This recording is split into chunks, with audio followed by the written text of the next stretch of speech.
So yeah, I'll just hang around 5 minutes before I start what I was planning on talking about today. This is going to be I've streamed a few times on Twitch before. This will be like the third time I've streamed before. I'm moving over to YouTube, and each time the notes that I've had has declined dramatically. The first time I streamed was just after my last video on Iraq being a neoliberal genocide, and I was going through like various criticisms I had and criticisms other people had, and where I could improve for the next time, and had quite a lot of notes for that. But I was also responding to a debate between Bastier and Ben Burgess about whether neoliberalism is a force for good in the world. Obviously, it's not, but it took me over 4,500 words for me to properly express why Bastier was wrong about neoliberalism in a number of ways.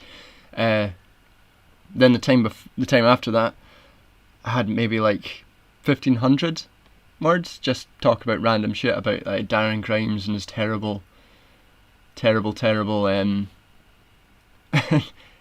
new PragerU style company, and so I didn't have many notes for this. And then for this one, I've got literally no notes, just various Twitter threads open of things that I think are interesting and have been, fun to talk about in the news. So, just gonna give it like 2 more minutes before I start. And various things. The most important things I think that have been going on in the news today have been stupid things like Theresa Coffey, Conservative politician, responding to footballer about whether him responding it's good to have kids not starving during the summer holidays. The government had the free school meal programs, and they were planning on discontinuing it through the summer holidays. And then because they managed to because the government are inept, despite their 80-seat majority, managed to do a massive U-turn on that. Sound quality. Just got a message saying sound quality is fab, so that's nice. That's nice. Thanks for that, Amanda. So I think I'll just start here. I've got my tweets lined up. So it's not just going to be a picture of my lovely face throughout all of this, despite how lovely a picture that is. Sometimes you've got to smell the flowers, It's pretty beautiful sentiment. That was actually taken on the day I moved away from Glasgow. And as you can tell, I was very introspective about the whole thing. But I've got other things to look at. Twitter. Hey. So, what we had today with with the government forcing a U-turn on the government because a footballer responded to a government politician's tweet saying, what was the tweet was that we should continue the free school meal programs. The government minister responded to some pithy remark saying, water doesn't get closed off if you don't pay it, so it's a bad analogy, as if that was something relevant to say. So here is what the Conservatives have done throughout this COVID-19 pandemic, and I think this is incredibly relevant, because every step they're saying that they're taking the best option, and every step they've been caught unawares, on the back foot, trying to weasel their way out of making any positive action. Part of that is something I'm writing an article about, is because of the ingrained nature of neoliberal governmentality within our political system. And this is a long-standing problem before the Conservatives, throughout Thatcher, New Labour, the coalition, Lib Dem and Tory coalition, and now today. That for the past 40 years, this sort of neoliberal governmentality has been further embedded and further burrowed into every part of state action, and this accelerated during the austerity period, with massive cuts to services, cuts to nursing staff levels, and changes to the welfare system to make it even more workfarist, even more individualistic and individually responsible. And all of this sort of strategy, this governmentality, has been to push responsibility for the individual's well-being off of the state and onto the head of the individual, and in some cases private corporations. The problem is, this style of governmentality makes no sense in a situation like coronavirus. It's got no bearing on how we can respond to a threat like coronavirus. You can't be like this this virus is this responsibility of the individual. The entire economy has to be closed down, but the individual has to be responsible for it.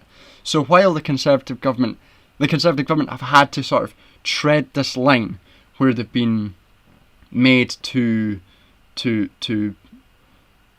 take unprecedented action, like increasing the massive government furloughs and paying wages of people who are furloughed due to the coronavirus.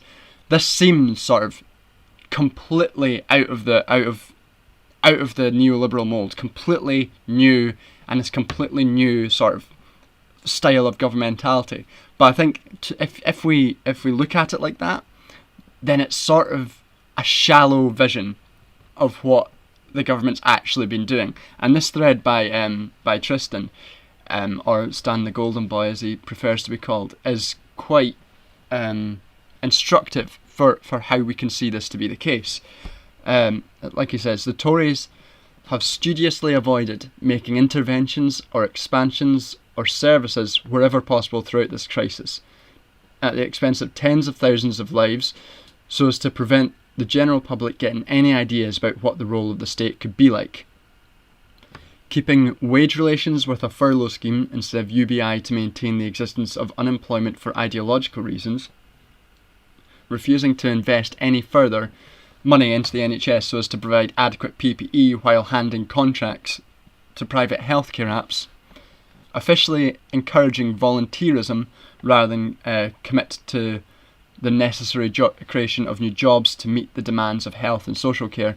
Pushing to reopen schools instead of investing in childcare services, and now refusing to countenance free school meals over the summer until a footballer managed to force the government U-turn on that, which, I mean, a bit more than the Labour Party have managed to do, which is something, I mean, it's a cheeky point, but it's a little bit funny. Even in the midst of a deadly pandemic, the Tories' commitment to privatisation and shrinking of the state has been absolutely dogmatic, killing thousands. They will willingly starve children rather than concede ideological ground. God bless Marcus Rashford for making this explicit. This is the football player Marcus Rashford. And yeah, so this really gets to the heart of what's been going on with the Tories. Why we shouldn't hail this period now as like the end of neoliberalism. And people are very quick to define the end point of neoliberalism. It happened in the wake of 2008. You had people immediately declaring that neoliberalism had ended, that with the end of with the crash of the world market and with governments bailing out banks and putting some regulations in place for private financial markets, that this would be the end of neoliberalism. And that view of neoliberalism as simply about free marketeering, something that Joseph Stiglitz, what was he? I think he was the former chief economist of the World Bank.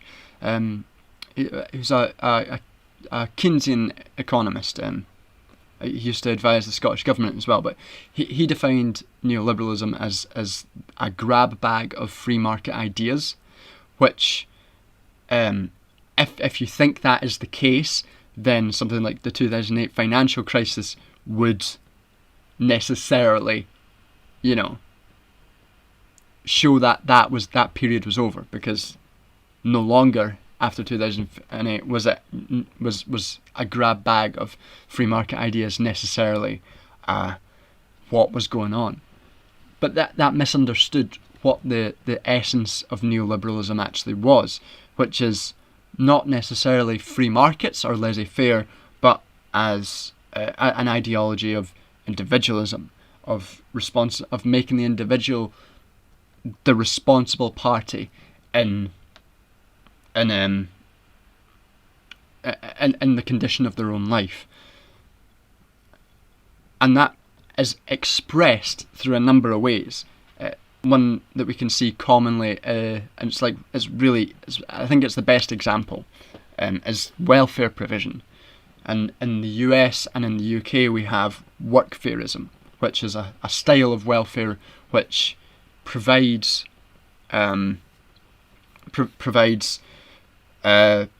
welfare on the basis that you meet certain conditions.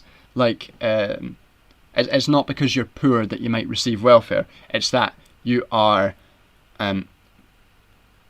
undertaking actions like 35 hours of job seeking, of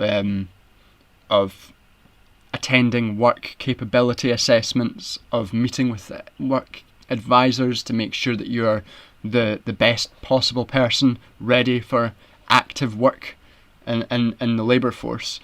And that sort of style of welfare provision, where it's no longer about stopping harm, stopping people from becoming, from dying out of poverty, from like children going hungry over the summer holidays. It's about making them. It makes welfare a tool of making people into the best form of labourer, of the best form of capitalistic individual.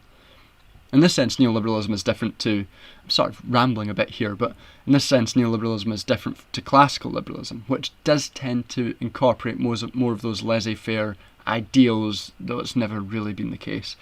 But classical liberalism assumes that the individual is naturally competitive and responsible and capitalistic, which is why under classical liberalism you wouldn't need a welfare system that forced people into becoming responsible, because they already were. You would just need the government to retreat.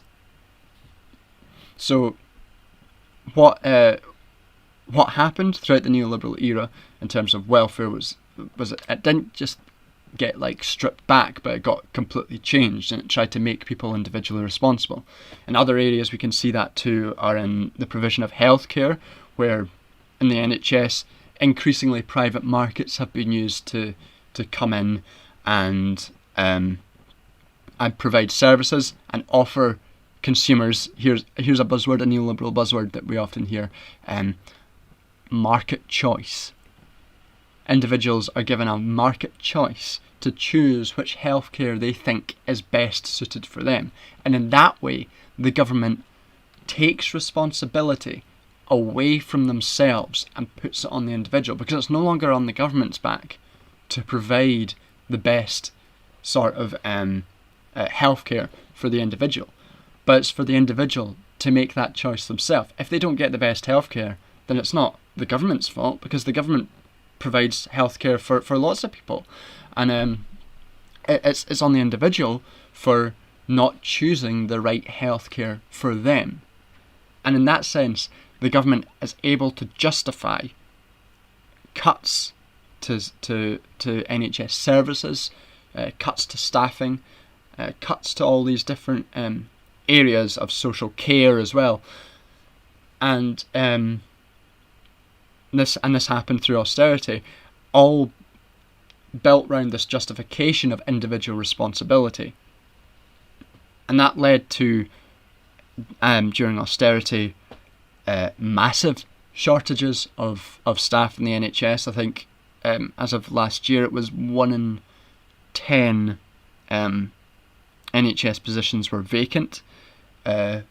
Turnover for nurses was astronomically high because of the massive workload.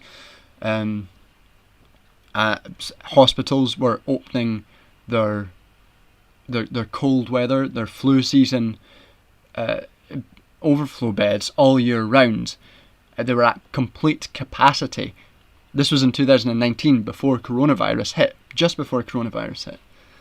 And all of this was because of the way neoliberalism changed the structures of governmentality and of society throughout that 40-year period. And then we get to coronavirus, and suddenly, throughout all these decades, these strategies of governance which have been built into the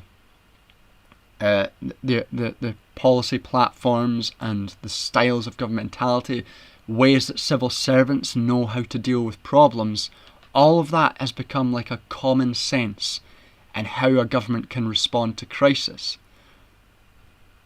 But this is a crisis that neoliberalism has no idea how to deal with.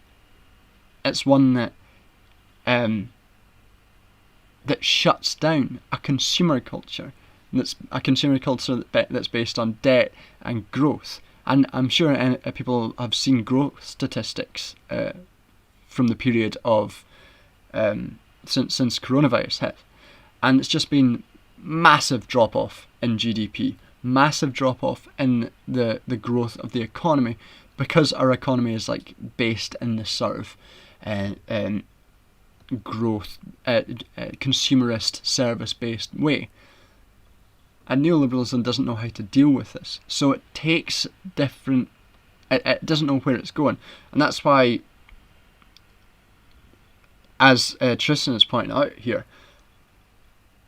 obvious things that would be essential for an economy to deal with coronavirus, something when people can't work, when people can't pay rent, obvious things like a universal basic income, which I'm not necessarily, I don't think is a particularly good fix for many problems, but for a problem like coronavirus, it's pretty essential. If no one can work, how are we supposed to get money to live?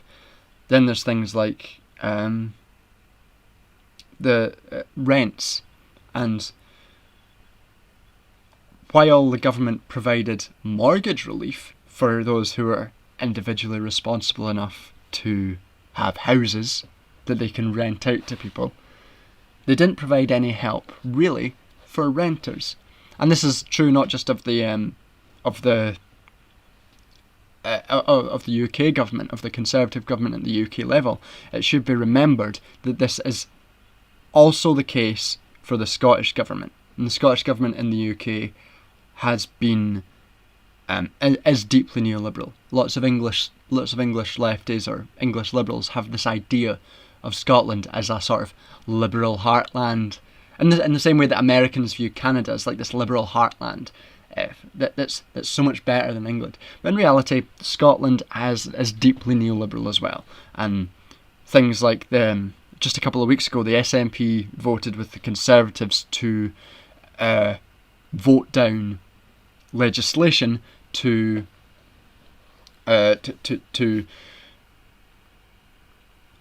voted down legislation to give renters relief, And at the same time, a few weeks earlier, they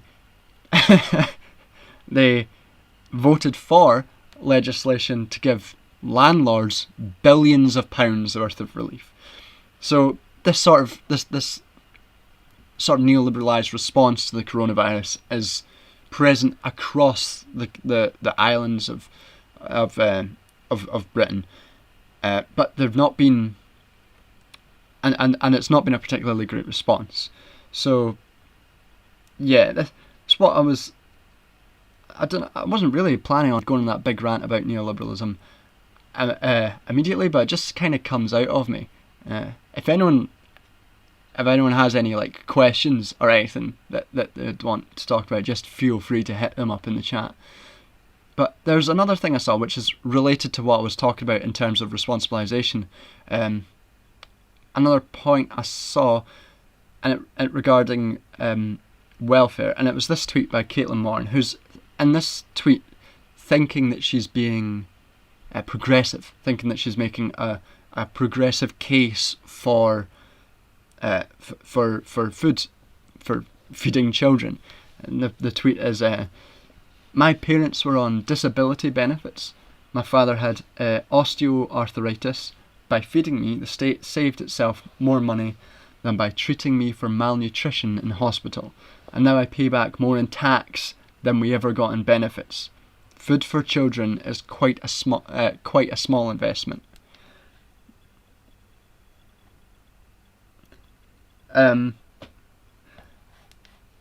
So what this tweet is doing, besides justifying feeding children on it being economical, obviously the case for feeding children should be, feed children. Like, they're children and you should feed them. But what the tweet does is it implicitly justifies the neoliberal view of responsibility that we were talking about before in terms of welfare. Because what Caitlin Moran is saying is that she's now paying back in tax what she took from the state, which is the justification for why you should feed children. Whereas if she ended up not paying back that amount of tax than she ever got in benefits, does that mean that she shouldn't have gotten food? And it's this way that responsibility is baked, and economic responsibility is baked into our notions of governmentality in the UK and in the US as well. Likely, I'd use the UK just because it's what I know about more. But yeah, so this plays in something that happened during during austerity and during the financial crisis, is that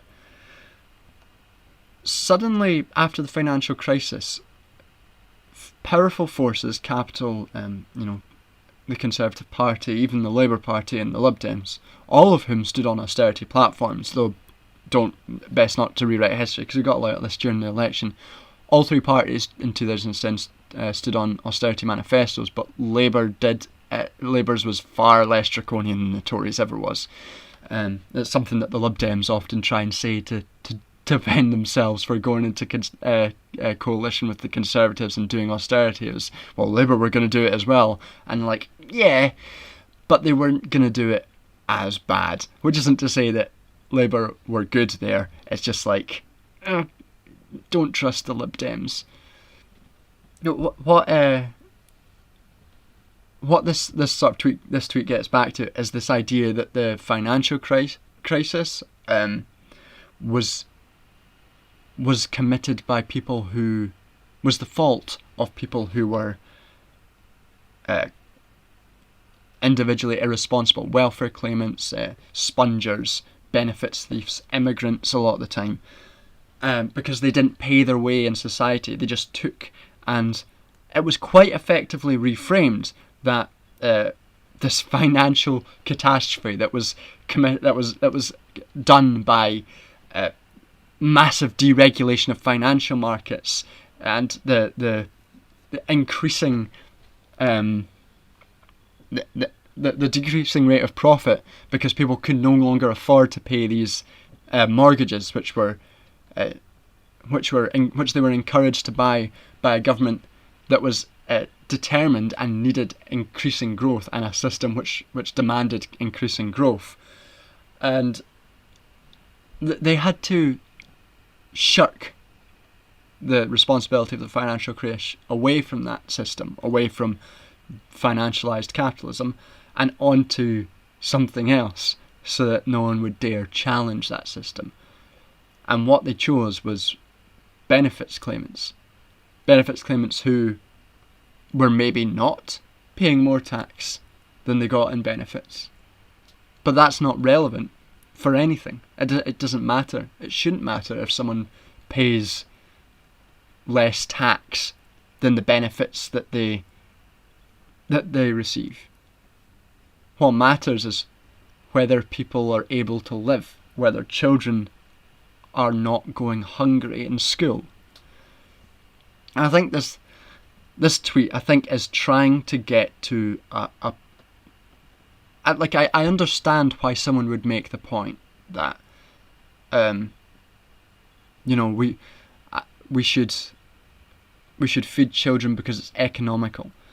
But I think that's a trap, because it accepts that economics, or whatever economics might be, where the line goes up, the stonks go up, whatever, it accepts that that's implicitly more important than the life of a child, or the life of a number of children in a system.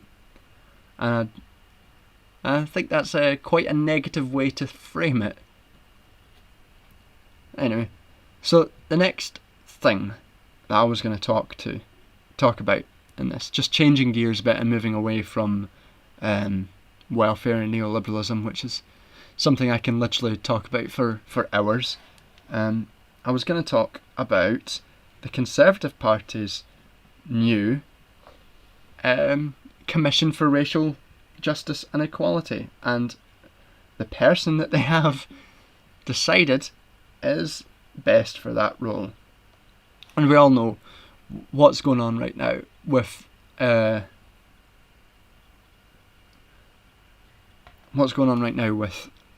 in America with protests against that erupted in the aftermath of the killing of George Floyd, which have now spread and are being generalised protest against police brutality, a system which systematically murders black people across the United States. And these have spread here, not just in terms of police brutality, which does exist in this country no matter what some of the more sheltered liberals might have you believe, but it's also come here as an expression of anti-imperialism. And the most visually obvious example of this being the tearing down of the statue of the slaver whose name I forget, which is I guess that's quite funny. He's already forgotten, but his statue was torn down in Bristol and dumped into the harbour. And now that a lot of the talk has become talk about the very aesthetic dimension of these Black Lives Matter protest. I think I'm not sure how conspiratorially minded this is, but part of me thinks that it's very deliberate. That a lot of the talk from BBC, from other right-wing sources about these protests has been heavily focused on the aesthetic elements, the taking down of statues, the taking down of the renaming of streets, and the taking Little Britain off the TV, as if anyone cares about Little Britain, the most boring TV show in the world. So it's been made in this sort of aesthetic sense, I think it's a little bit of a danger that I think left-wing folk have to put in, but I really don't think I've seen anyone on the left arguing that it should be just about taking down statues. This is something that is like a product of the centre of the right. That's just about these vacuous sort of. I don't want to say vacuous because that is actually, like, it is important to the history we display, but to focus on that only is really aesthetic, without any substantive agenda beyond it. Is just, you need more than just tearing down statues to make any sort of change, and much of the focus has been on just statues from the media, from people like the BBC. And part of the result of that is the right-wing maniacs, Nazis essentially, coming to defend statues of Winston Churchill. And another wee tangent. What was amazing about that to me, during the Black Lives Matter protests in London, it was a peaceful protest. There was no violence from any protesters, but the police throughout the night kettled, which means they stood on both sides of the protest, and they slowly moved the police lines further and further and closer together, which is a tactic which it generally creates panic and sometimes violence within protesters, and that violence is then used as pretext for police action, for police brutality. And you saw that during 2011 riots as well. And like, anytime you've got any protests, and Occupy protests as well, you've got kettling, and as you kettle people, and like the joke anytime this happens is, as you kettle people, you've got to remember that kettles boil, and that boiling, the use the individuals who then become agitated and maybe become violent, that violence then uses justification for the police to batter and beat the protesters. And that happened with the peaceful Black Lives Matter protests in London. Also, during that time, there was a line of mounted police horses who then decided to cavalry charge this peaceful protest for no reason. And it was funny that one of them rode her horse into a lamppost and fell off. That was the great moment of our collective week, and that traffic light is an Antifa hero. I've lost my train of thought. That was funny, but like, thoughts on Keir Starmer's start as Labour leader? I'll finish my point on the protest, and I'll get to that because I have a lot of thoughts. So yeah, the police violence during the Black Lives Matter protest, they were charged by a mounted cavalry police, then cut to literal Nazis throwing Nazi salutes, throwing bottles and attacking the police. And then you saw that restraint. You saw the police not beating up, not attacking the protesters, despite there being literal Nazis. And if there was any more powerful juxtaposition of policing to protest imagery during the past wee while in Britain, it has been that image, I think. So, okay, thoughts on Keir Starmer's start as Labour leader. Okay, I have left the Labour Party. I left the Labour Party a couple of weeks ago. Because I just couldn't handle it. I was willing to give it a chance, because up until throughout the leadership election of Keir Starmer, that Keir Starmer was elected in, there wasn't much we could know about him. He didn't say anything. He didn't put out any policy platform. I think that was deliberate, because he was presenting himself as a unifying a unifying force between the Corbynite left and the right wing. He was the great unifier that will bring calm to this troubled Labour Party.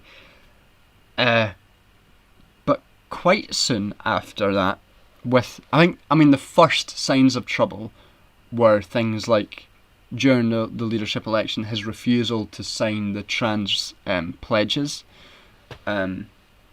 which is something which we've seen just yesterday. I think there was a Times article which came out saying Labour was stepping away from the trans debate, which is out of this world in its cowardice. It's something not something I particularly respect at all. But after refusing to sign trans pledges, after his election as Labour leader, there was the massive leaked report, which anyone in the Labour Party is surely aware of. This report, which saw that there was massive systemic anti-black racism, in particular directed to Diane Abbott, of senior party officials, that senior party officials were actively working against the party in the 2017 election, and that senior party officials also used power and sway within the party to deliberately obfuscate the ability of the party to deal with anti-Semitism, which is something that Ollie mentioned in his video on anti-Semitism. And the way that Keir Starmer, who had known about this report for a week before it was released, which is after his election, the way that he's dealt with this is to essentially throw it under the rug. And that, to me, was probably the most telling thing about how he was going to act as Labour leader. And I held on for a bit after that. Even after that, I thought, fuck. Maybe it's worth staying in. Maybe we can salvage something from this. But then the appointment of the new General Secretary of the report, Modi rent policy, shit on BLM, he's a lot worse than I ever expected. I have to agree with that as well. Yeah, I think he's worse than I expected him to ever be, as well. But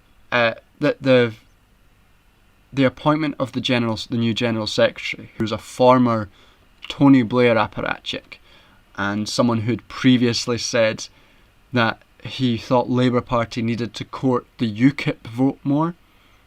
It was his election that was his appointment that was when I thought it was time for me to go. There was nothing I could do for this party. I could be more effective in any sort of organising that I could do outside of it.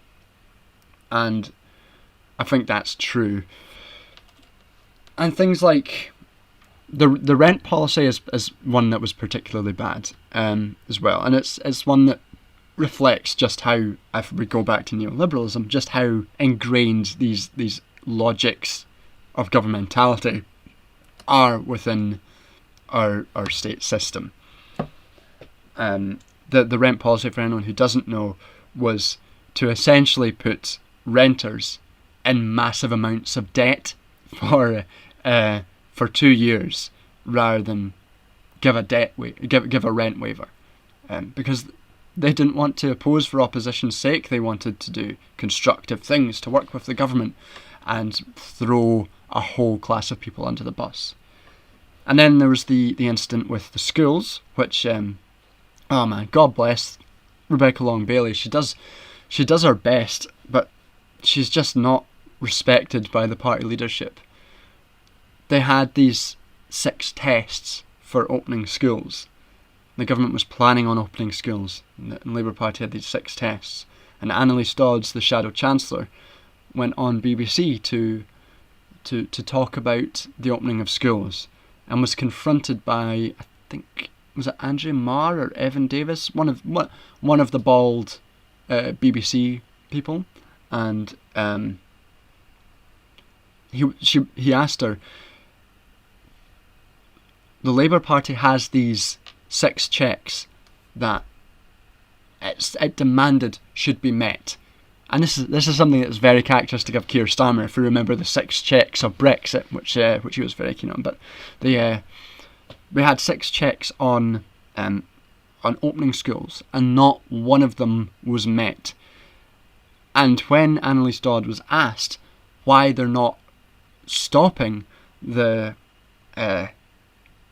schools open, why they're not opposing the opening of schools, Annalise Dodd's response to that was, well, it's not our job to say whether schools should be open or not. It's our job to work with the government constructively. And I was just like, what? You're the opposition. It's your job to oppose. Like, it's in the name. And I was like, I lost my mind. It was the most sort of weaselly way of dealing with schools reopening that I've ever heard. I was just like, and I thought, wow, what's the point of being part of a party like that doesn't really care about whether children end up in schools in coronavirus infested times, that doesn't care about a report which threw not only Jewish members but black members and like other ethnic minority members under the bus for electoral gain. What's the point of a party that does that? And Starmer's response to the pulling down of that statue in Bristol, where he said, I think it's good that the statue is gone, but I believe that it should have been done in legal means. You're like, fucking hell, Keir. Could you not just like unambiguously support the tearing down of a statue of a despicable slaver? If I was a politician, my response to that would be to put people in a position where they felt that the only recourse to make anything done when black people have been stared at in the face by a slaver for decades in Bristol, and the only ability they have to make any change to that situation is to tear it down, then that says that there's something deeply wrong with our political and democratic processes in the UK. And that's what a competent and principled leader of the Labour Party would say. Not, oh well, they should have had the proper permits. If they didn't have the proper permits, I can't unambiguously support the tearing down of a slaver. So that's my thoughts on, well, that's about 5% of my thoughts on Keir Starmer as Labour leader. I don't know. He might end up Prime Minister. I don't know. I suspect if the Tories see that their support goes below 40%, which it doesn't seem capable of doing right now, I suspect if that happens, they will push out Boris Johnson, because Johnson is not popular with the Parliamentary Conservative Party. He never really has been. He's always been popular with the membership and with God knows why the electorate, but in the actual party, he's not well liked. And things coming out of the party are things saying that he's lazy and disinterested and doesn't really care about what's going on, misses meetings. There was the stories about him missing the Cobra meetings, and that sort of stuff breeds discontent within a governing party, or within any party, with any organisation. If your leader just doesn't turn up to shit, they're not going to like you. So I suspect if he stops giving them any sort of electoral advantage if his popularity declines to such an extent that he becomes an impediment to them, then they will just chuck him out and replace him with someone. Perhaps Rishi Sunak, because he seems to be a liberal darling at the moment.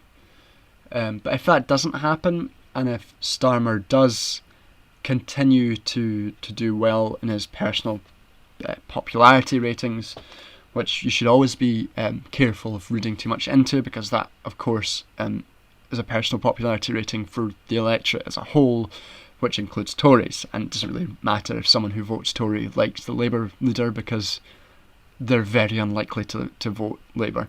Labour to Tory switches are incredibly, incredibly rare, and just because they like him, they're not going to vote for him. It's just not going to happen. So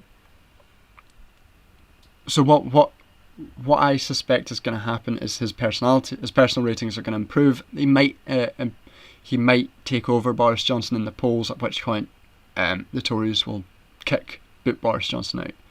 But there's a degree to which Keir Starmer's lead in the polls is quite worrying for like our democratic system, and it kind of indicates that we don't necessarily live in a true democracy, because really Keir Starmer hasn't done anything. He's really not done anything. He's not really challenged the government. He's not really forced any U-turns. He's really not done anything. But the Labour Party's approval is going up, and what that says to me is two things. First of all, the first explanation would be the Conservative Party have been doing badly. They've handled coronavirus terribly, and people don't like them. That's one explanation, and that, I think, does do some justification. I think we couldn't discount that, and it's probably true. But the other is that the media and Capital have decided that Keir Starmer is an acceptable choice to make. There's an acceptable choice for the public to make to be Prime Minister. Because I can very easily imagine that if Corbyn was still Labour leader, and the same thing was happening with upwards of 60,000 deaths in the UK due to coronavirus and terrible mismanagement by the government, I can imagine the polling levels being much lower, despite the Labour Party likely having much more forceful ability and more forceful voice in challenging the Conservative government. And that would have been because all of this structure, this media structure, would still be firing on, attacking the Labour Party as if they were the ones in Parliament and in power, because they represented a threat to capital power. And and that's why I think that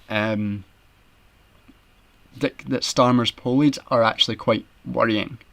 It would be nice to not have a Conservative government, but if we live in a system where the acceptable choice of Prime Minister can be made by the media and Capital, which I think we would be naive to assume it can't be, then we have to accept that we don't really live in a democracy. We live in the aesthetic of a democracy, the sort of shallow vision of a democracy, not a real democracy.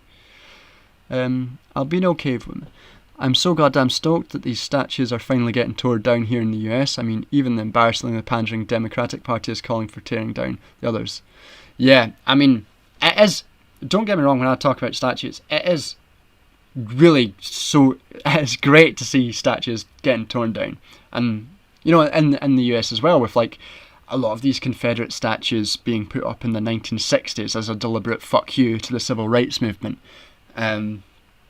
I used to live in South Carolina, and it's like statues of slavers and boulevards named after slavers. And I was in South Carolina the year that, if anyone Americans remember this, there was a big controversy about the flying of the Confederate flag in the South Carolina State House, and they were gonna take it down. The KKK came to protest that, and there were these big, massive protests, And just the idea that people would think it's okay to fly a flag of a nation, the if you view the Confederacy as a nation, which existed for 4 years, with the only real goal to maintain slavery, and to think that was an okay thing to display that flag in the State House is beyond absurd to me. So it is good that that statues are torn down, that streets are renamed, that flags are torn down. That is great. My contention is that when the conversation devolves to only statues and only boulevards, as it's quickly being forced to do in the UK. I mean, I think that all statues should be torn down and replaced with statues of Sonic the Hedgehog. But that's just me. I mean, it'd be a great jobs building program to get us out of recession. Hire artists to build new Sonic the Hedgehog statues. We could even get one that was like the size of the not the Empire State Building. Fucking hell! Imagine a Sonic the size of the Empire State Building. That would be dramatic. I was gonna say the Statue of Liberty, but fuck it. I want Empire State Building size Sonics, and I want them right now. I want them painted blue. These aren't going to be bronze. These are going to be blue Sonic the Hedgehogs. Size of the Empire State Building. And then we will get socialism. I've gotten off topic.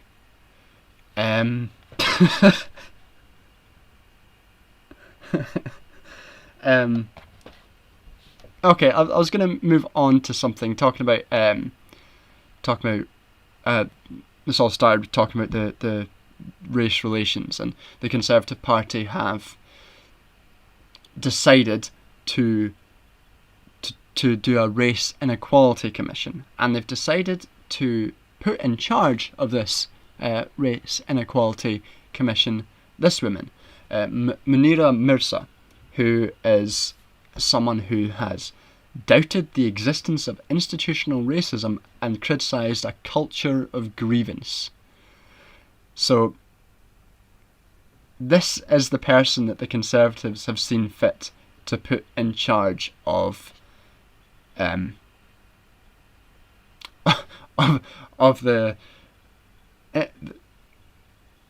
inquiry into racial injustice in the UK, which is quite something. I mean, I guess if you want to do an inquiry which decides that there is no such thing as racial injustice, I guess it's quite good to pick someone who doesn't believe that racial injustice is a thing. So this is didn't even realise you had to register. Hold on, let's see if I can register. If I can be bothered reading. Nah, I've got some examples of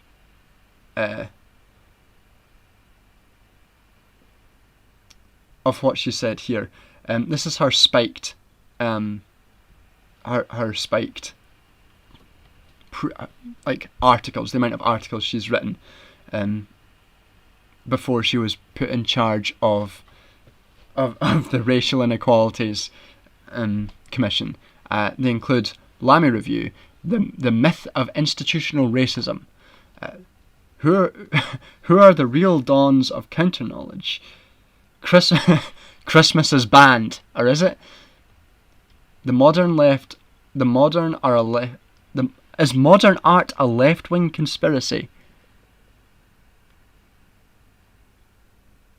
And what now for the I mean, what this is, Simon Whitten, by the way, you should check out his YouTube channel. He does really good work on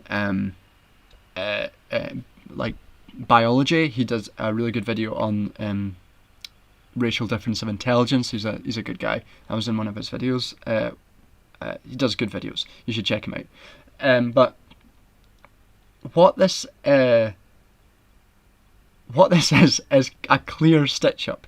They're just saying, oh, we don't have institutional racism. Let's watch this clip. This clip is quite good for for showing what we're talking about. We'll see if my computer can manage clips, because it's really my computer is bad. The reason I had issues with streaming is because it just doesn't really work that well. See if we can get this clip working.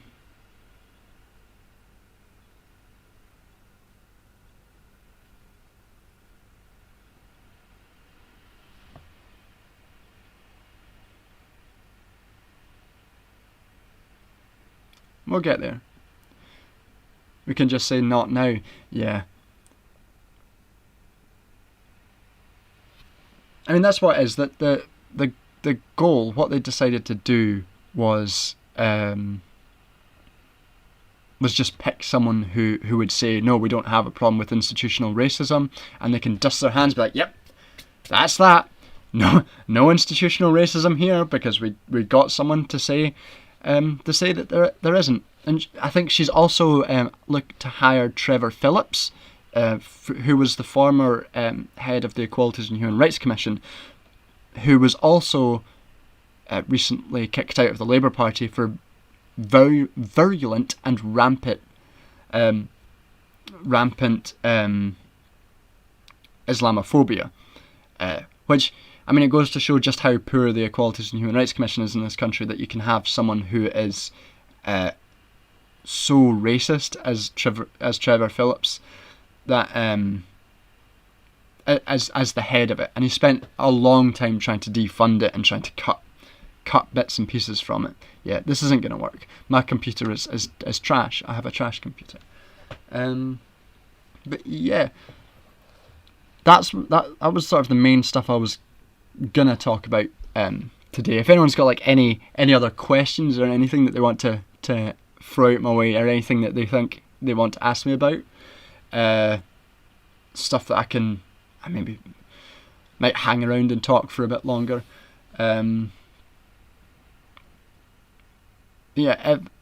Relating to the stuff I was talking about earlier about austerity and the coronavirus. If anyone's not seen it, there's my video on called Austerity, Neoliberalism and Pandemic, which was done really quickly, because I was just kind of angry about what was going on, about how there was no there didn't seem to be any systemic critique of how we got to where we are. But that video does quite a good job of, I think, showing how neoliberalism has got us to this point where we're in such a terrible position in terms of our ability to deal with coronavirus. And if anyone's got any questions on the last video on Iraq and being like the parts of the Iraq War being genocidal in nature, or any video, anything that anyone would like to talk about, I'm open. I'll hang around for a bit longer. Yeah.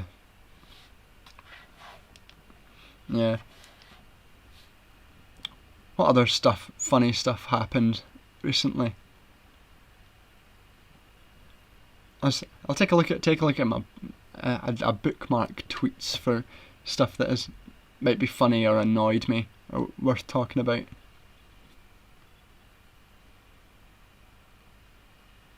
Windows is balls, yeah.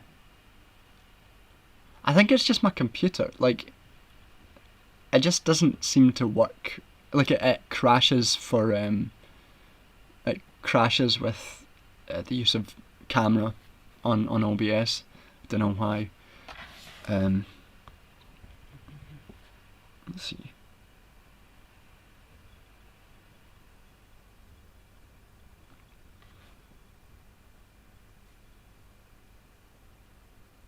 Oh, I did see this. In the London, in the Museum of London, there's a section which says of a plaque which says on it, but there are two sides to every story. If it was not for slavery, enslavement, the world would be extremely different. And who could say if it would have been a good or bad difference?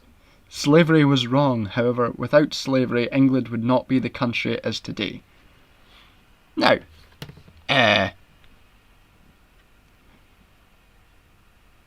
systematic critique is great, but how do we propose we go forward? What compromises are acceptable in attempting to make things at least, at the very least, better? So, do you mean in terms of like a electoral political process, or in terms of like the direct action that's going on right now, like across the globe? Because I think they're two different questions and two distinct questions.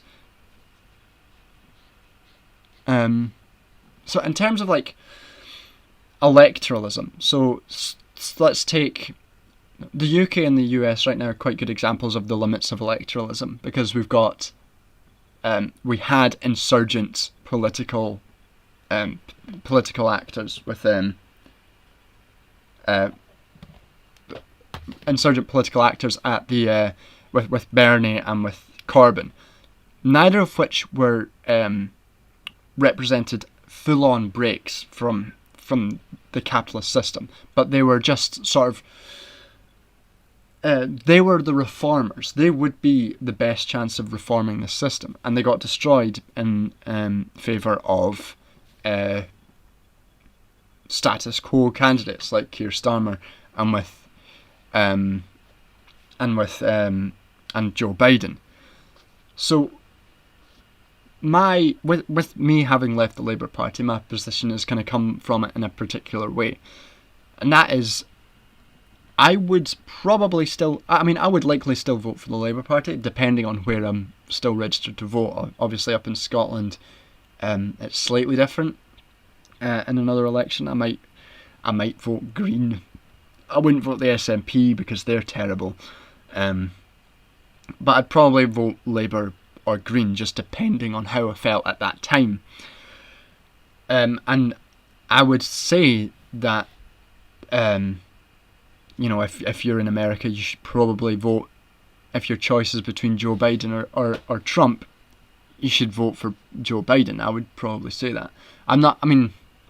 Obviously wouldn't say that to someone who wouldn't vote for Joe Biden because he's got credible sexual assault allegations against him. I wouldn't be like the sort of person. I've seen like Vosh has been really hard with people who've been like, I don't want to vote for someone who morally I just can't vote for someone who's got sexual assault allegations against them, and I understand that, and I would never say to someone who felt that way, you should vote for Biden because Trump is worse, because what's the point? That's one person who's making a moral decision, and really they're not going to make much difference to the grand scheme of things. But I would say that in terms of harm reduction, voting for Joe Biden is like probably going to be the better thing for you to do, because Trump will descend into fascism, and it will be like you can see it already. He's itching to go. The sort of the authoritarian nature of Trump is rearing to go, and I think the longer he is in charge, the more dangerous that is going to be. I would say, though, that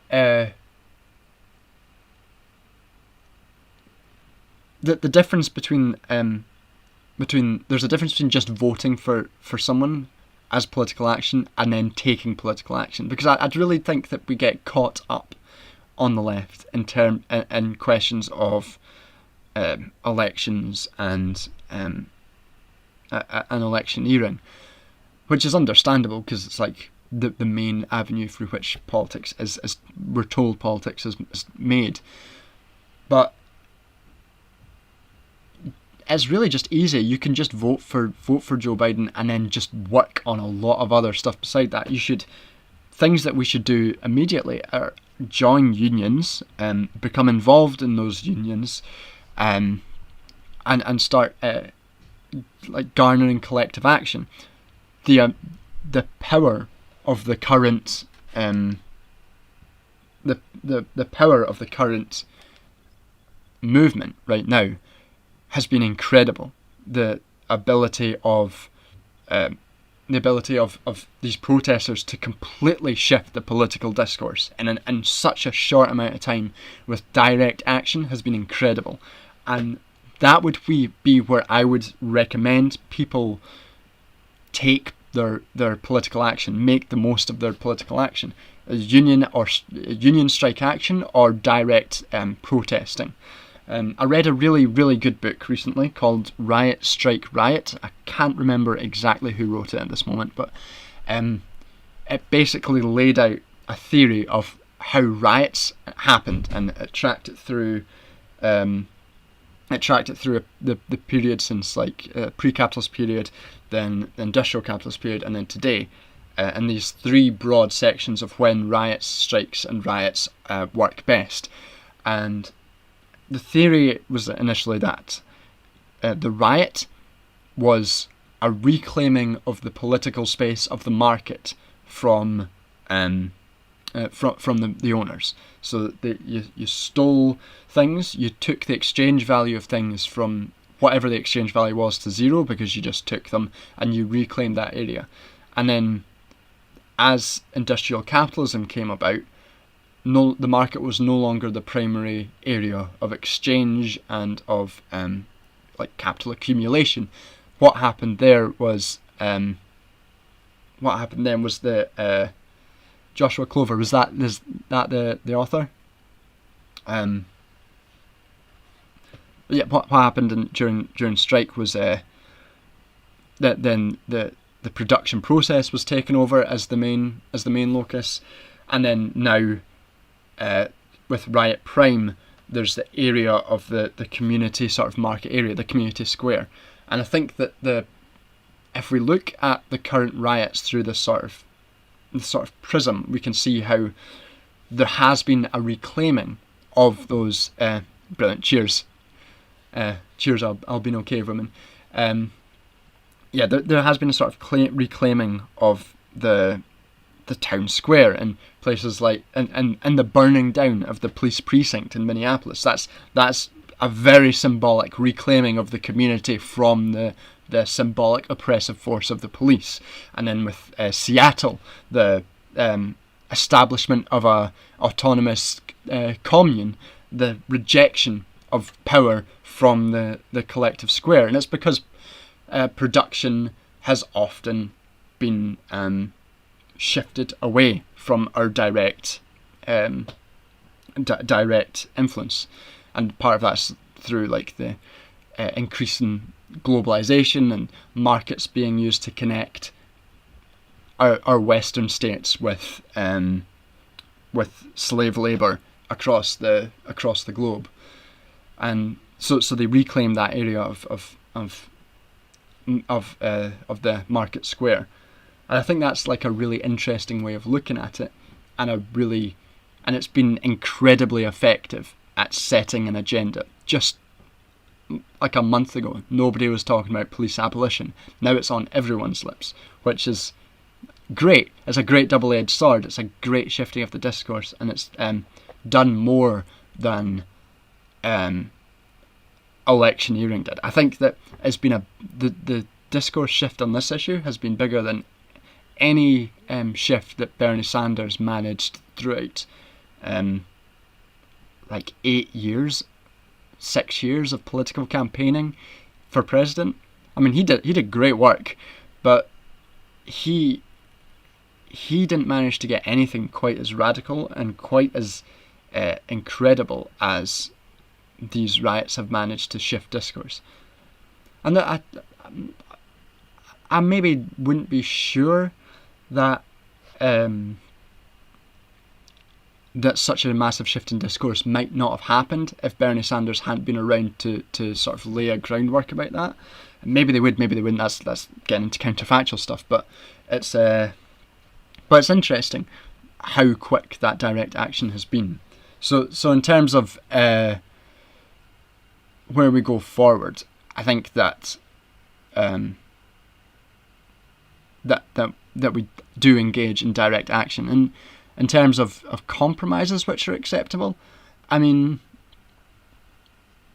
like like I say, it's, voting for Biden is a compromise. Like I apart from earlier, I did see some people had set up a Joe Biden subreddit, which must be the saddest place in the world.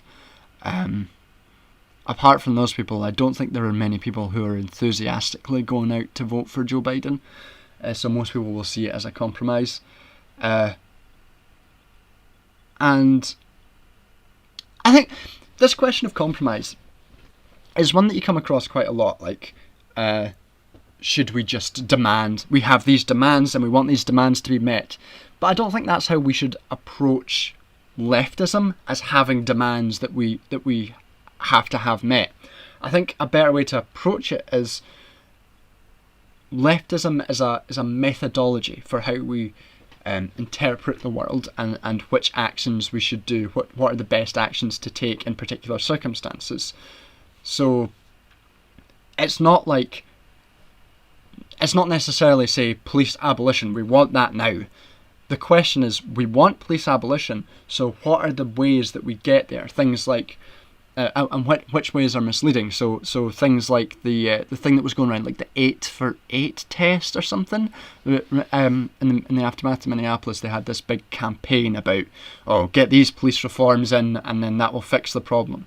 That is, I think, something that we could look at as leftists and say that is an unhelpful way of harm reduction and police abolition. That does not further these goals. We can think of reforms which are both.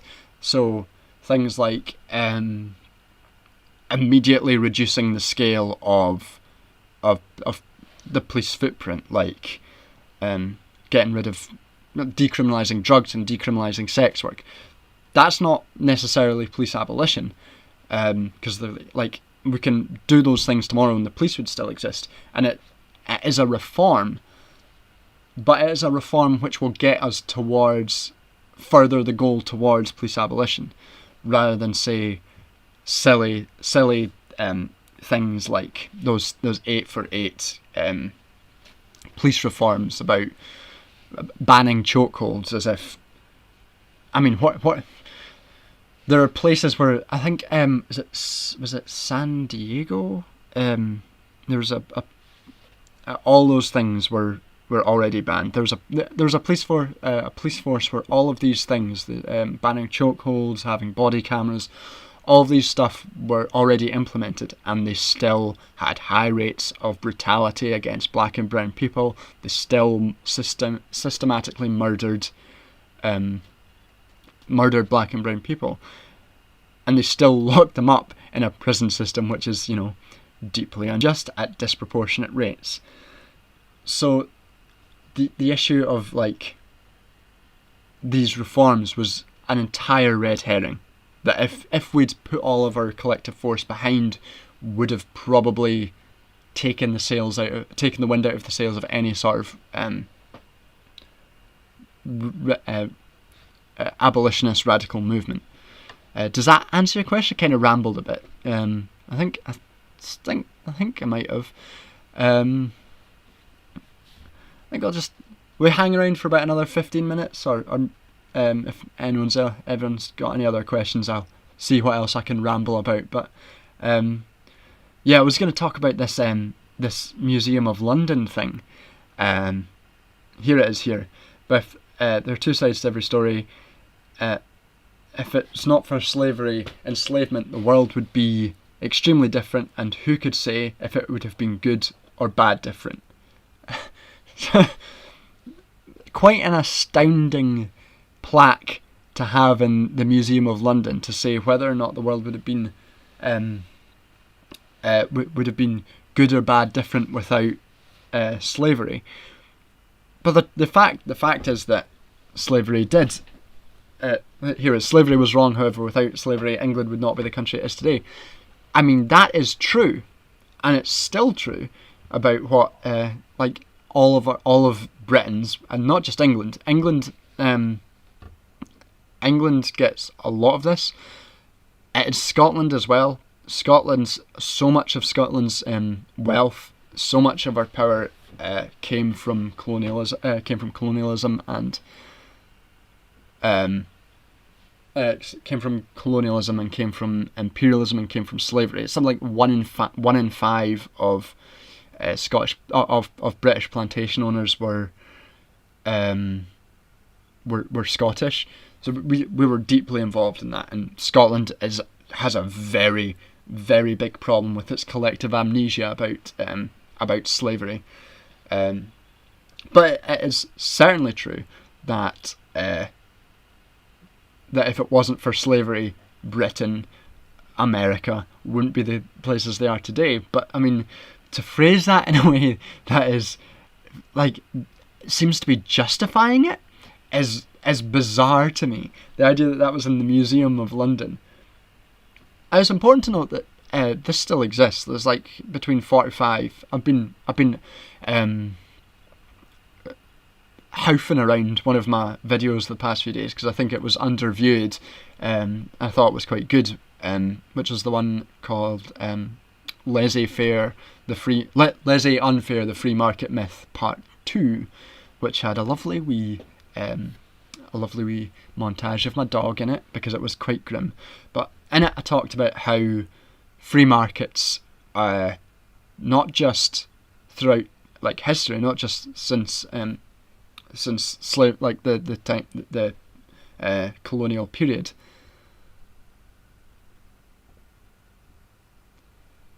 Yeah, Paul, you're right. It is horrendous. It's a horrendous thing. Like, it's mad.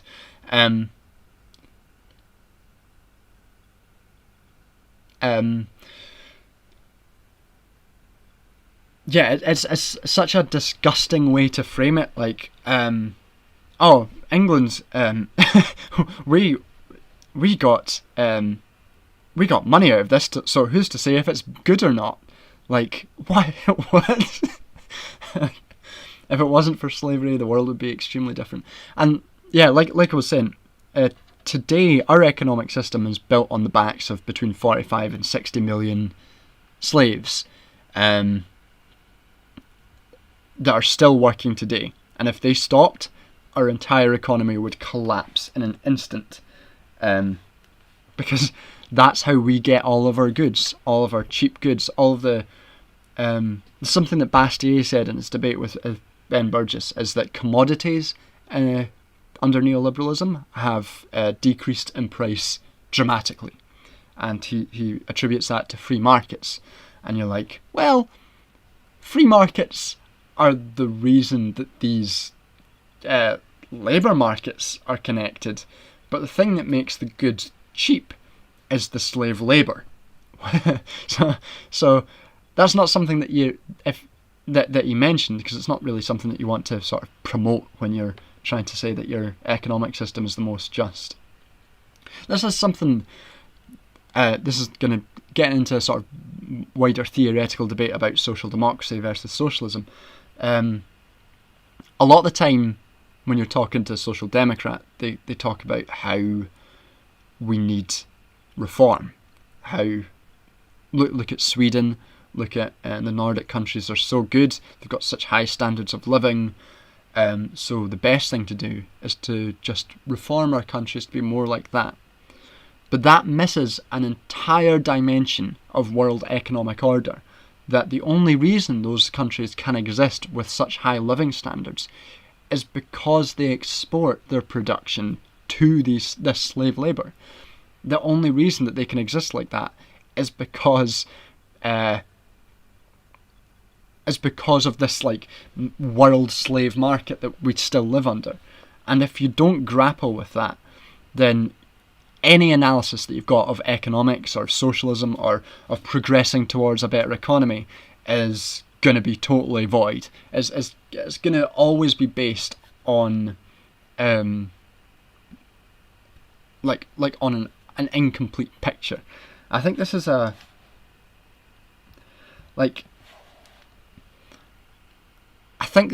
particular weakness of Western leftists, where they are very closed, myopic in their vision. They tend to look at things through the states that they live in. Like, oh, we grab production in our own countries and it'll be fine. But I don't see any sort of future for leftism that isn't at its core anti-colonial, anti-imperialistic, that focuses on like the sovereignty of the people who are most oppressed in this world, which is that like group that has that 45 to 60 million slaves that are across the world. And David Harvey makes this point in his lectures in on Capital, where we sort of think that if you're reading Capital, sometimes you could be tempted to think that it's out of date, that this isn't how the world economy works anymore. People aren't working in factories. We aren't like living in the 1870s in smokestacks and mining coal. That's just not how it works. But the fact is, that is still how it works. The global proletariat is bigger now, I think in terms of proportion as well as in terms of sheer number, than it has ever been and throughout history. And they are still mining, they are still working 10-hour days, they're still working under slave labour for no money. And yeah, so the analysis, while in a different sort of location, is still very much valid. I think it's something that like an issue of temporality that we sometimes miss what sort of exploitation is going on under the capitalist system right now. Like when if you're reading Marx and you're reading the descriptions of the working day and child labour, you think, oh, that's just ages ago. That's the temporality is ages ago. It's a massive amount of space since then, so we can't really think about it. Or then if you think about today, you think about how production is concentrated in the global south, and you think, well, that's just miles away. We don't really think about that. We're completely separated from that. The production process in terms of the production of the goods, like the computer in front of me, the phone in front of you, or the laptop in front of you, the food that you eat is so alienated from you. Yeah, and there's still children doing these jobs. Yeah, it is huge numbers of child slave labour across the world, still today, perhaps more than there has ever been. The knowledge of it, it's like hard to tell, because like these things are illegal and they're not well documented, but like these are children doing these jobs. It's wild and it's disgusting, and it's still going on. And the temporality and the space between us and the products that we have means that we often don't think of it. When we pick up our phone, we rarely think about the child who's put it together, who's been mining the minerals for it. Or when we eat a strawberry out of season, you don't think about the back-breaking slave labour that's likely being put into the picking of that strawberry out of season. Like, I genuinely don't, like, people are very quick to say Marx doesn't really reflect the reality of capitalist economics anymore. He's out of date. It doesn't matter. And I genuinely think that he's never been more relevant than it is now.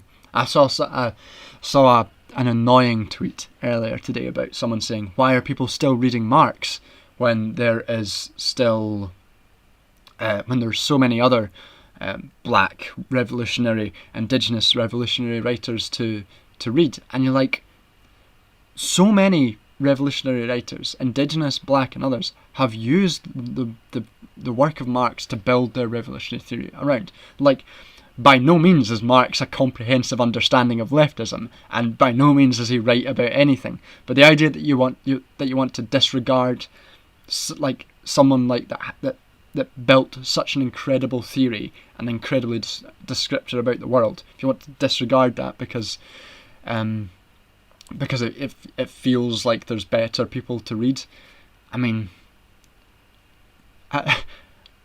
what I'm saying is join a Marx reading group. It's useful.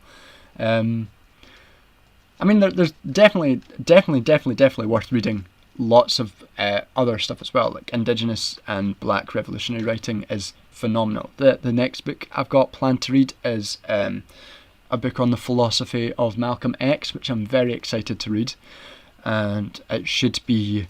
Well, I'll talk about my next video for a bit actually. Might as well. So the next video I'm going to talk about is the next video I'm doing is going to be on police and prison abolition, and part of what I've just read Alex Vital's The End of Policing, which was good. As I said on Twitter, I think is right, is that he is like very much geared towards a liberal audience, and like he takes a lot of time to talk about reformism and why reforms aren't quite accurate, and he doesn't make any explicit reference to any anti-capitalist themes, and I understand why he wouldn't do that if he was making a sort of liberal book. But that's definitely worth a read still if you've not read it. And I've read Our Prison's Obsolete by Angela Davis, and one of the next book I'm reading about the philosophy of Malcolm X is one that I'm going to read as part of the research for this prison and police abolition video, because there was a point that I've been thinking about in terms of when we're talking about prison and police abolition, that liberals, white middle class liberals, often think of the existence of the police as the thing that is keeping the world from crashing into like anarchy, or like anarchy in the bastardized sense, like chaos and mania and everyone shooting each other or going mad or giving each other bad Yelp reviews or something. But I think that most of society, and especially marginalised communities, already exist in a situation in which the police don't really exist for them. Like, they don't really use the police to solve their problems. And that was, someone brought up to me on Twitter that was a point that was driven very very close to home in this book on the philosophy of Malcolm X. So I'm really looking forward to reading that to see that distinction. And you can see why it would follow. Like, if you're a black person in America, often the last person you want to see is a police officer. So if you've got an issue, you maybe don't want to call the police about it. You're already existing in a situation in which the police aren't really doing the work. They're not really existing to uphold law and order, especially for you. So I thought that was an interesting point that I'll hopefully go further into during the next video. And this has taken the spot of what I was going to do before this. I had two planned videos, which, by the way, I was planning a police abolition video since way before this thing, the kicking off of the riots. But I was planning on doing it after I'd finished my series on war, and that's going to be finished off after I do this police abolition video. It's going to be about how the use of violence is often framed in different ways for different actors doing it in terms of war. So when we think of the revolutionary violence, things like the American Wars of Independence, we rarely ever think about them as being big, bloody, horrible situations. We just think about them as, oh yes, this was a great revolution. Afterwards, everything was fine. Don't think about slavery, but everything was fine. We chucked some tea in the sea. It was all lovely. Had a lovely picnic. Wrote a few books. Rapped a bit apparently. I've not seen Hamilton, but presumably they just did a bit of rapping, had a wee song and dance, and then, hey, it's a country. Ba-doom, bah. But like in reality, it was a bloody violent war. And people don't like... And if you compare that to something like the Bolshevik Revolution... Now, I'm not a Marxist-Leninist. I'm not a fan of the Soviet Union. I don't think it was a particularly good expression of any sort of socialism. But the Bolshevik Revolution in itself, before pushback, was quite a bloodless affair. It wasn't a particularly violent revolution in itself. After the revolution, lots of violence happened. But the actual war and revolution of it wasn't that violent. And you can see, like, after the American Revolution, there was also huge amounts of violence, like perpetuated by slavery and all that stuff. But we rarely ever talk about these things in any sort of comparable way, which I think is interesting. And what I was going to talk about in that was about how revolution is like still going on today, not just the American and Bolshevik, but like things like the neoliberal revolution with Pinochet in Chile, with the violent overthrowing of a democratically elected government in Chile backed by the US, and then the imposition of a fascist dictator under Pinochet in Chile just to impose neoliberalism. And then also in the UK with Margaret Thatcher, and we don't think about Thatcherism and that political change as revolution, but I think that we should, because it took assumptions about how the state worked and it inverted them on their head, and in doing so, and through the process of doing so, it undertook massive amounts of violence, not just the war with Argentina, which was essential to Thatcher winning her second term. Without the war with the Falkland War, Thatcher wouldn't have won. I think that's pretty likely, but she went to war.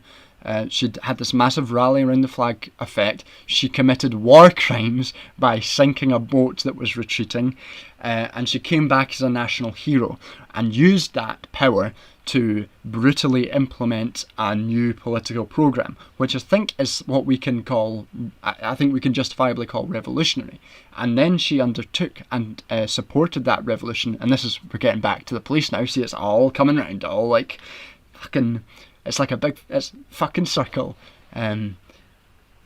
She used the police to violently attack and suppress the striking miners. If you've seen footage from the miner strikes, they were pitched battles. The police just beat the shit out of miners. They went there with their... My dad likes to tell the story about how during the miners' strike, lots of police officers would go to the front lines of the striking miners, and they would fly little... they'd fly their money, wave their money in front of the miners' faces, because the miners being on strike were having obviously difficult times, and the police were getting massive amounts of overtime for coming to their strikes and beating the shit out of them.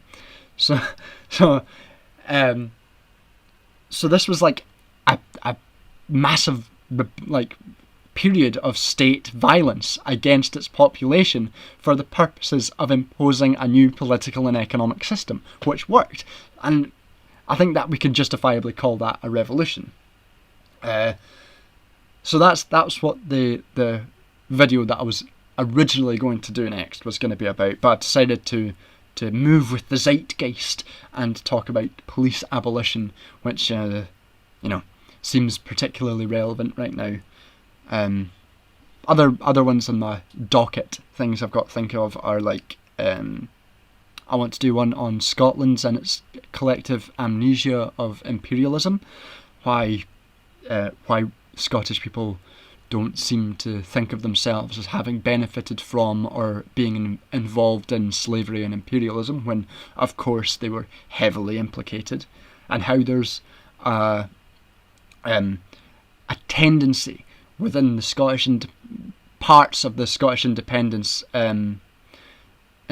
movement to view Scotland as a colonised area like Ireland, and I think parts of the discourse surrounding Scottish accents and Scottish language play into the sort of collective narrative of us being oppressed by the English, particularly during colonialism, which is of course a fiction. It's not true, and Scotland was heavily implicated in colonialism and heavily involved, and we rarely ever talk about it in Scotland, and so I want to do a video on that. Paul, one of the things that turned me off the police was a friend's dad, retired cop, telling me what a great time he had cracking heads open at Orgreave. Yeah, it is pretty fucking grim.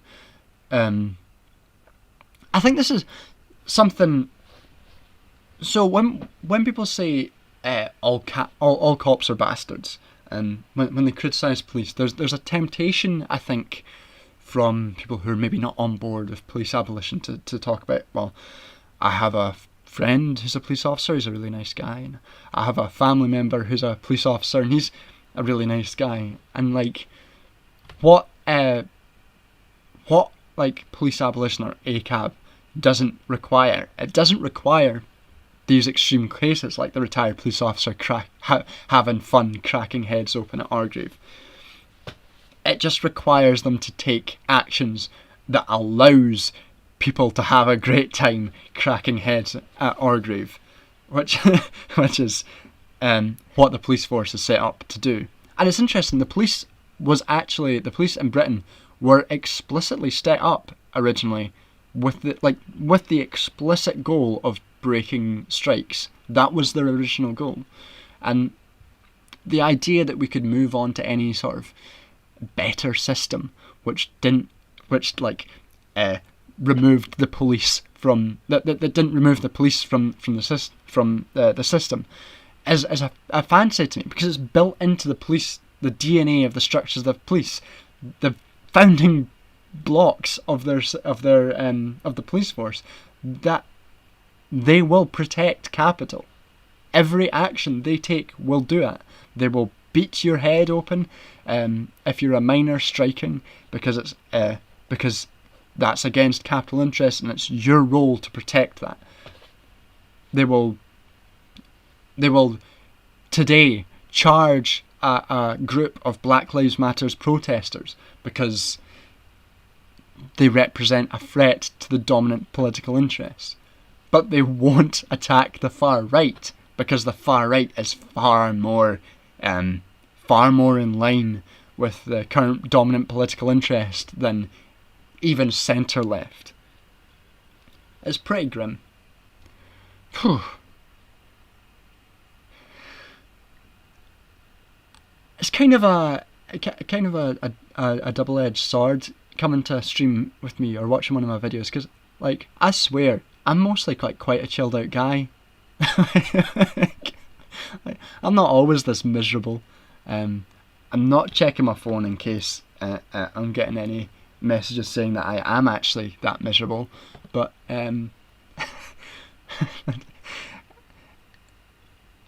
there's just so much to be miserable in the world about today. Alright, so if anyone's got any last questions, feel free to shoot them over. I'll give it about 5 more minutes if there's no more questions or anything, and then call it an evening. Thanks for coming along to the stream. I've after all this time of trying to get it to work, I'm glad I finally managed to do it. Hoping to maybe do like one of these a week, to talk about like what's happening in the news. Hope maybe to like look at funny stories. If I had a computer that worked to look at videos, But I was thinking, yeah, to maybe do like one of these. Thanks, Anan. Yeah, so I was looking to do like maybe one of these one a week. I'll try and avoid doing them when Sinan is doing his shadow run. But yeah, I think this has been quite good. Yeah, let's just take a wee look about what's going on.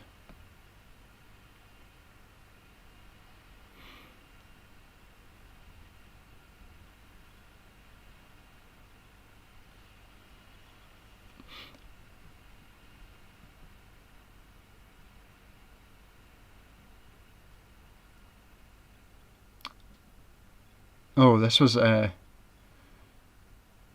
was quite a grim thread from Zara Sultana, MP, about what the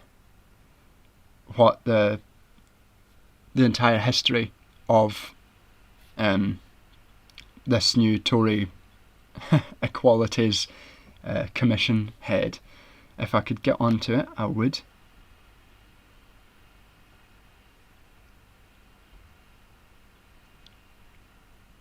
Oh, there was something quite funny I'd quite enjoyed. It was yesterday I was plugging that video that I was talking about, the one that I thought was a bit underviewed, about laissez-faire, the way that free markets don't really produce freedom, and I put it on the our anarchism thread, and someone replied like instantly, saying everything in this guy's video is absolutely bullshit. There's this podcast episode here shows exactly why. And I clicked on the link, and it was a link to the Mises Institute. Now, if anyone doesn't know, the Mises Institute is a political, like a think tank, based on the thinkings of Ludwig von Mises, who was instrumental in the foundation of neoliberalism. He was on the sort of libertarianish edge of liberalism, but he was a member of the Walter Lippmann Colloquial and the Montpellier Society, heavily neoliberal. So I was like, what the fuck is this? Why is this in a anarchism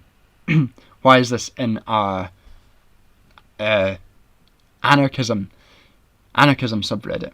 And then I thought, oh, he's an anarcho-capitalist, isn't he? So I said, are you an anarcho-capitalist? And he was like, so I actually believe that anarchism is about having no rulers and just having... It's like, oh, fucking hell. So, yeah, it's like... He was like, Mises was not a neoliberal. There was nothing liberal about him. I was like, fucking... I mean, he called himself a liberal. He was a member of all these neoliberal organisations. It's... I was like, I said to him, you should probably check out because the anarchism subreddit has like, has a sidebar saying, look at Anarchy 101 for questions, which says on it, anarcho-capitalism is not anarchism. So I was like, just look at that. That's what, that will tell you why you're wrong.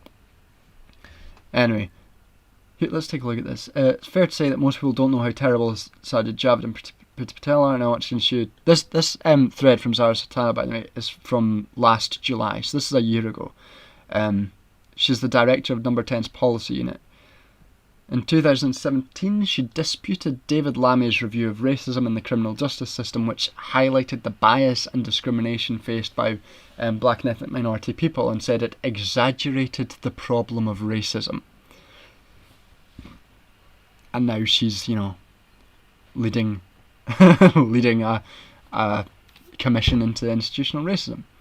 She criticised Theresa May's race audit, remarking that constant talking about institutional racism and racial biases and unfair treatment is stoking grievous and deterring ethnic minorities from engaging in public services. This, I think, is my personal favourite of the apologia of racism, as if like the reason racism exists is because people keep talking about racism. It's like look, if we just stop talking about how the police disproportionately arrest black and brown people and sentence them to harsher sentences compared to white people, then maybe it just won't happen. And that's why Britain has such a good relationship with colonialism and imperialism, because none of us ever talk about it. I'm fairly certain, I saw this the other day, that Britain has a higher proportion of its black population in prisons than America does. I'd have to double check that, but I think that's true. Last year, she defended Boris Johnson's racist article that compared Muslim women who wear burqas to letterboxes and bank robbers, and argued that Johnson was treating Muslims as equals in that piece. She referred to the burqa as a symbol of gender inequality. In 2014, Munira Mirza challenges and fires up the room with the view that things are better for women and we don't need quotas. It's quite extraordinary that they managed to find the most Tory person. We're meant to celebrate the likes of Sajid Javid and Priti Patel and Munira Mirza getting into positions of power because representation. But you can't separate the politics from the people, and representation doesn't mean shit if we're not dismantling structural oppression, so no thanks. I really like Zara Sultana, she's very good. If the Labour Party was filled with people like Zara Sultana, then it's a party that I would be very much happy to be a part of and to campaign for. As such, it's not. If you want to know more, just check out... Oh yeah, this is our Spiked profile. Spiked, which we all know, Brendan O'Neill. Brendan O'Neill with the giant head, and always talking about the chattering classes and the London metropolitan liberal elite. Calls himself a Marxist, but really is just a contrarian and a prick.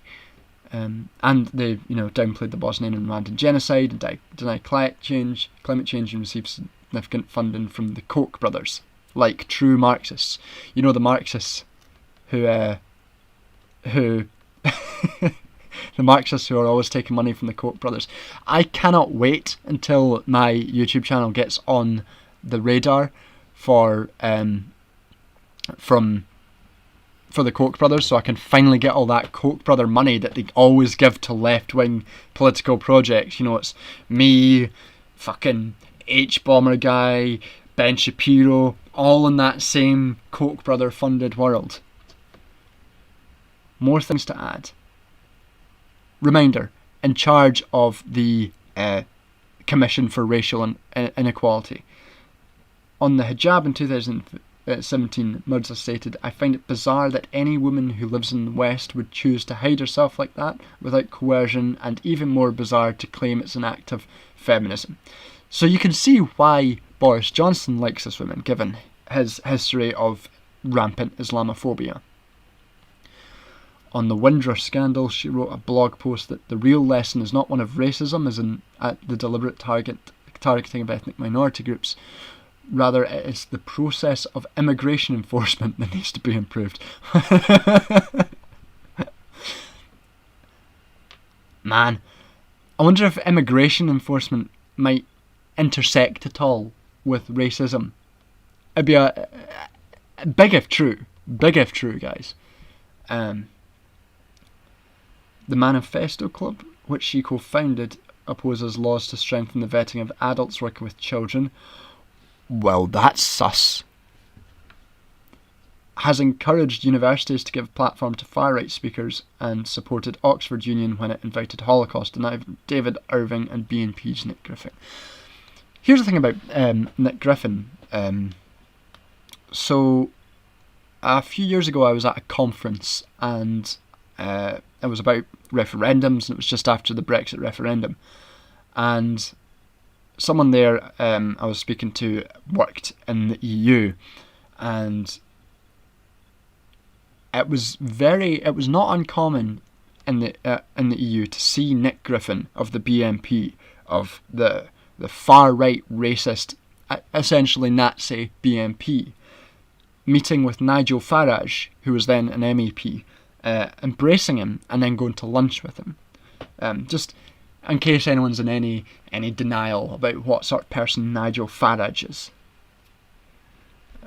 Munir Mirza was appointed as deputy mayor. Jesus Christ, she was deputy mayor under Johnson when he was mayor of London.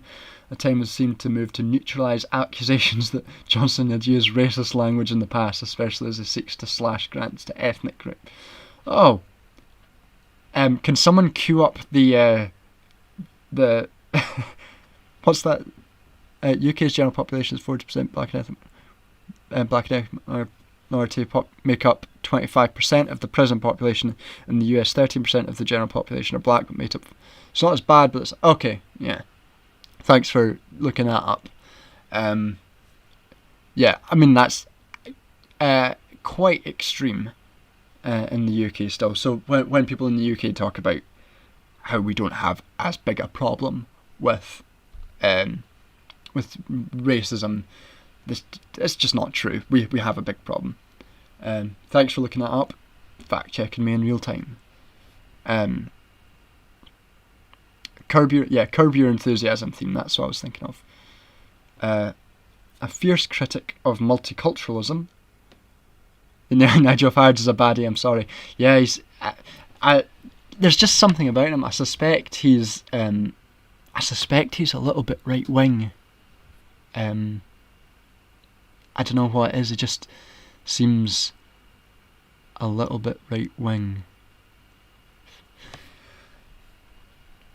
A fierce. Did we hear did we see Nigel Farage's that thing, that letter from his schooling day that was released, which said that he was getting in trouble for wandering around his private school singing Nazi songs too loud, and like the teachers were just like, Jesus Christ.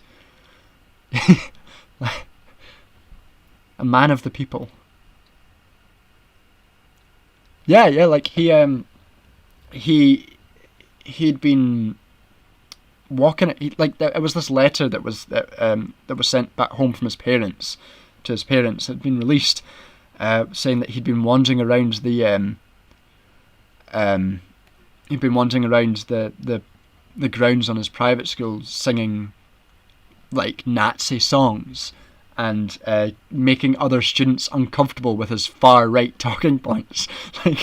Like imagine how racist you have to be making a private school uncomfortable with how racist you are. It's quite incredible. It's like and like this guy was in the public eye for so long and none of this was out. Like nobody ever seemed to give a shit. It's obscene.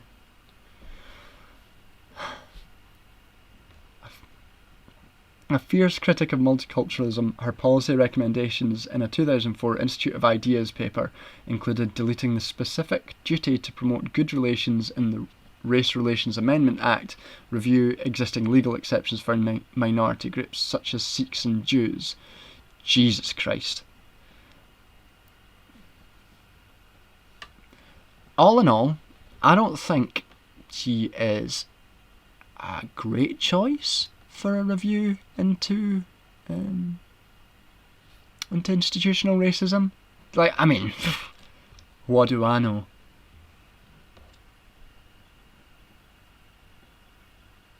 Yeah, I think you're right, Paul. I think there was a comment like that, because when you're a member of the ruling class, you can be a Nazi, just like tone it down a little bit, and then you can like still be a prefect. Oh my God, that's the most powerfully bad energy.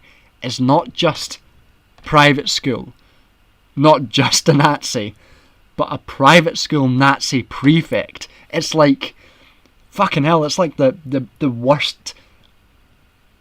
It's like the worst sort of Harry Potter, Dark World Harry Potter sort of shit out there. I mean, these days with J.K. Rowling, real Harry Potter is Dark World Harry Potter. I mean, J.K. Rowling wasn't always the best in terms of race relations, but But fucking hell, Nazi prefect private school is like a trifecta of the world's shittest energies. It's like you created the uber dweeb, the biggest dweeb you can get around, just from like being a fucking Nazi prefect. Fuck, that's so powerfully awful. All right. On that note, on that Nazi prefect note, we'll call it a day. Thanks for coming along. Next time I'll come along next time as well, and we'll see what new horrors we've got in the news to talk about. See which new aspects of neoliberalism that we can decide to depressingly take apart next week. So thanks for coming along. I'll see you next time.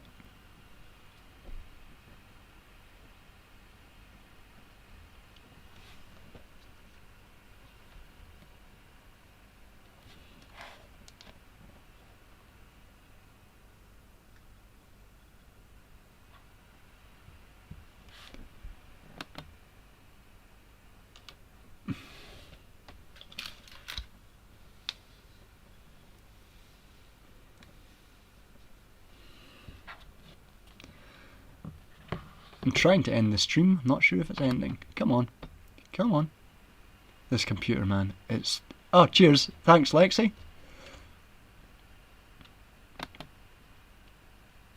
This computer is going to be the death of me.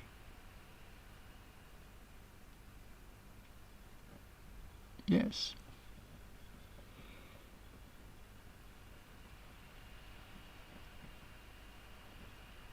Cheers.